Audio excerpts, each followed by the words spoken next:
Bismillahirrahmanirrahim. Assalamu alaikum first year. I hope you all are fine at homes. Students, today our topic is limiting reactant. Limiting means जो चीज़ limited हो, और reactant और products के बारे में आप अच्छे से जानते हैं कि केमिकल रिएक्शन में जो चीज़ें मिलती हैं और नई चीज़ बनाती हैं, जो चीज़ें मिल रही होती हैं उनको हम रिएक्टेंट बोलते हैं, और जो चीज़ें न्यू बनती हैं उनको हम प्रोडक्ट बोलते हैं। तो यहाँ पर हम उन रिएक्टेंट्स को डिस्कस करेंगे जो लिमिटेड अमाउंट के अंदर होती हैं, मतलब कि रिएक्शन के अंदर ऐसा रिएक्टेंट जो लिमिटेड अमाउंट में हो, जिसकी वजह से रिएक्शन रुक जाए, उसको हम लिमिटिंग रिएक्टेंट कहते हैं, डिपेंडिंग अपॉन इट्स अमाउंट। ठीक है, वो लिमिटिंग किस हिसाब से है कि उसकी अमाउंट कम है, इस वजह से वो लिमिटेड है।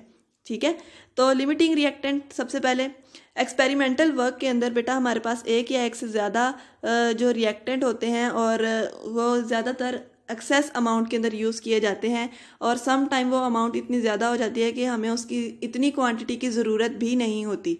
ठीक है, लेकिन क्या होता है, सम टाइम हम एक्सपेंसिव रिएक्टेंट यूज़ करते हैं और फिर उसकी कम अमाउंट यूज़ की जाती है, और इस तरीके से डिफरेंट रिएक्शंस को करवाया जाता है। और ज़्यादा अमाउंट यूज़ करने का मकसद ये होता है कि रिएक्शन जो है वो फास्टर मूव करे। फॉर एग्जांपल, हमें पता है कि ऑक्सीजन की प्रेजेंस के अंदर जो बर्निंग का प्रोसेस है वो तेज़ हो जाता है। ठीक है, इसी तरह अगर ऑक्सीजन जो है रिएक्शन में पीछे बाकी रह जाए तो दूसरे के मतलब कि अगर आपने किसी चीज़ को आग लगाई है, ऑक्सीजन की प्रेजेंस के अंदर वो बहुत तेज़ी से जलेगा। जब तक वो चीज़ मुकम्मल तौर पर जल गई है और पीछे आपके पास ऑक्सीजन फिर भी बच गई है, तो रिएक्टेंट जो कंज्यूम हो गया है वो क्या है, लिमिटिंग रिएक्टेंट है आपके पास। मतलब कि जिस चीज़ को आपने जलाया था वो ऑक्सीजन के ख़त्म होने से पहले ही जल गई, तो वो क्या होगी, लिमिटिंग रिएक्टेंट होगी। और जो आपके पास बाद में भी बच जाती है रिएक्शन के, वो लिमिटिंग नहीं होती। इसी तरह the amount of product that forms, जो प्रोडक्ट हमारे पास बनती है limited by the reactant that is completely used, वो उसकी वजह से लिमिटेड हो जाती है जो कि मुकम्मल तौर पर यूज़ हो चुका है। Once this reactant is consumed, अगर वो एक दफ़ा रिएक्टेंट कंज्यूम हो चुका है, द रिएक्शन स्टॉप्स, रिएक्शन रुक जाएगा, and additional product is formed, और एडिशनल प्रोडक्ट बनना शुरू हो जाएगी। फॉर एग्जाम्पल, आप किसी दो चीज़ों का रिएक्शन करवा रहे हैं बेटा, एक चीज़ उसमें से ख़त्म होगी तो ज़ाहिर सी बात है कि वो किस तरह रिएक्शन कंप्लीट करेंगे। तो उस चीज़ के ख़त्म होने से प्रोडक्ट की जो फॉर्मेशन थी वो भी लिमिटेड हो गई, और जिस रिएक्टेंट की वजह से प्रोडक्ट की फॉर्मेशन लिमिटेड हो गई उसको हम क्या बोलते हैं, लिमिटिंग रिएक्टेंट बोलते हैं। अगर हम अब लिमिटिंग रिएक्टेंट की डेफिनेशन करना चाहें, limiting reactant is a reactant that control the amount of product formed in a chemical reaction due to its smaller amount, जो अपनी कम मिकदार की वजह से रिएक्शन के अंदर प्रोडक्ट की अमाउंट को कंट्रोल करता है, उसे हम लिमिटिंग रिएक्टेंट बोलते हैं। बेटा, लिमिटिंग रिएक्टेंट की एग्जाम्पल आपको आपकी बुक के अंदर एक बहुत ही अच्छी एग्जाम्पल से शो की गई है, और वो कुछ यूं है कि आपके पास आप सैंडविचेस बना रहे हैं और आपके पास ब्रेड के स्लाइस हैं और कबाब मौजूद हैं। ठीक है, इफ़ वी हैव 30 कबाब्स, आपके पास 30 कबाब हैं, एंड 5 ब्रेड्स, और आपके पास 5 ब्रेड हैं, हैविंग 58 स्लाइसिस, और उन 5 ब्रेड्स के अंदर 58 स्लाइसिस हैं, then we can only prepare 29 sandwiches. बेटा, 58 में से एक सैंडविच के ऊपर 2 ब्रेड्स लगनी है। अगर आप 58 को 2 पर डिवाइड कर देते हैं तो आंसर आता है 29। तो आप कितने सैंडविच बना सकते हैं, 29 सैंडविचेस बना सकते हैं, और आपके पास एक कबाब जो है वो एक्स्ट्रा बच जाएगा, क्योंकि आपके पास कबाब कितने थे, 30 थे।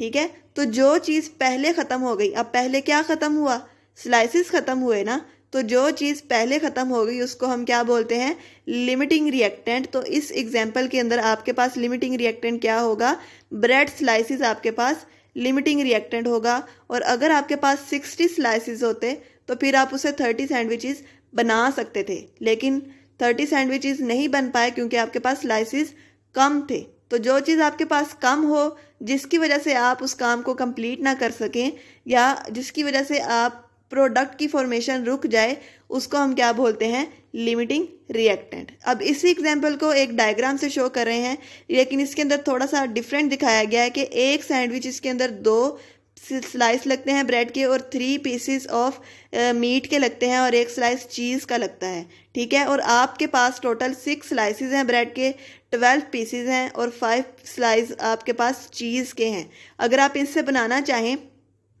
तो देखें आपके पास 3 सैंडविचेस बनेंगे और आपके पास 3 पीसेस जो हैं वो मीट के बच जाएंगे और 2 पीसेस आपके पास चीज़ के बच जाएंगे। लेकिन ब्रेड आपके पास बिल्कुल नहीं बची। अगर आपके पास ब्रेड होती तो आप 1 या 2 सैंडविचेस इससे ज़्यादा बना सकते थे। तो इसमें लिमिटिंग रिएक्टेंट आपके पास ब्रेड होगी। ठीक है, तो जो चीज़ पहले ख़त्म हो जाए उसको हम क्या बोलते हैं?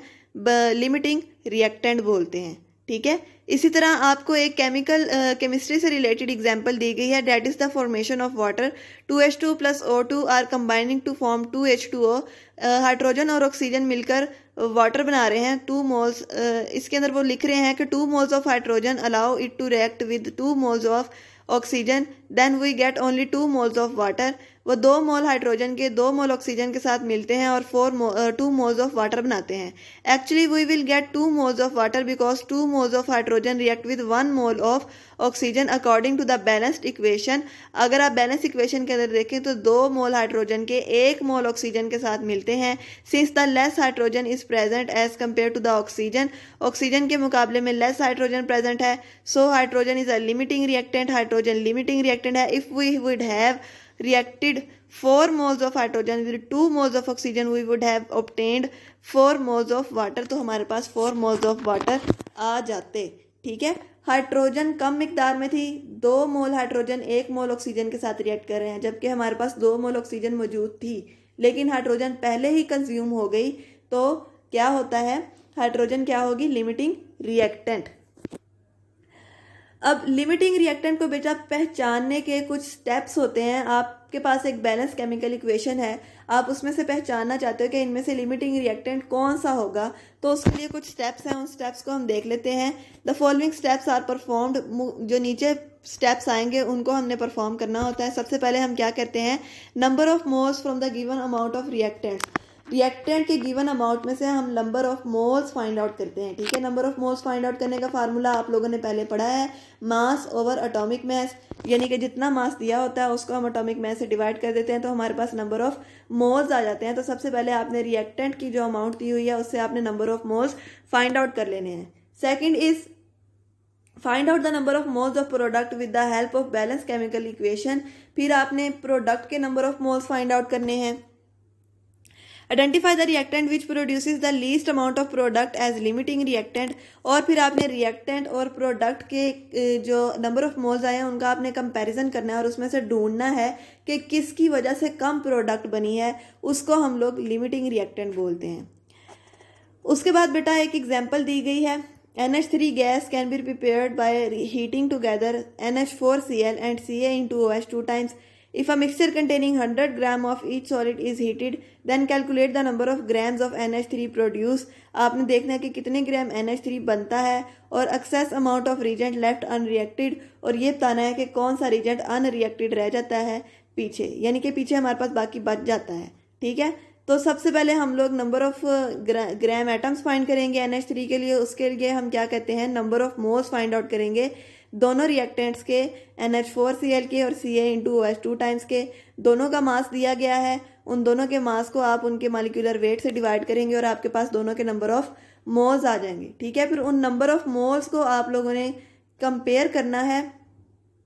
पहले आप इक्वेशन के अंदर देखें कि इक्वेशन के अंदर दोनों के NH4Cl से NH3 बनता है, Ca इंटू OH2 टाइम से NH3 बनता है। 2 मोल्स NH4Cl थे, 2 मोल NH3 थे, 1 मोल NH4Cl था तो 1 मोल ही आपके पास NH3 बन रहा था। इसका मतलब अगर आपके पास 1.87 NH4Cl होगा तो 1.87 ही NH3 बनेगा।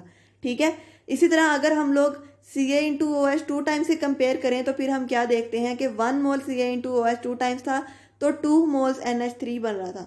तो 1.35 होगा तो फिर कितना बनेगा? तो 1.35 का 1 का डबल बन रहा था ना, तो 1.35 का भी डबल ही बनेगा। तो 1.35 को यूज़ करने से 2.70 number of moles of ammonia बनेंगे। Since the number of moles of ammonia produced by 100 gram और 1.87 moles of NH4Cl are less, तो उससे जो बन रहे हैं वो कम है। So NH4Cl is the limiting reactant.